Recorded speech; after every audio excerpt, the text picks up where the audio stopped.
கட்டான மேனி உண்டு ஆடல் நடத்த வண்ணத்தோகை அவள். சங்கீத ஞானம் உண்டு பாடல் நடத்த வானம் வாடியவள்.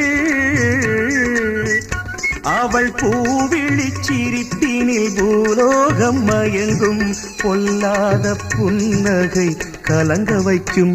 நல்ல புகழும் பெரும் பொருளும் அவள் அடைகின்ற காலம் வரும். பூந்தேனில் கலந்து பொன்வண்டு எழுந்து சங்கீதம் படிப்பதென்ன, தள்ளாடி நடப்பதென்ன.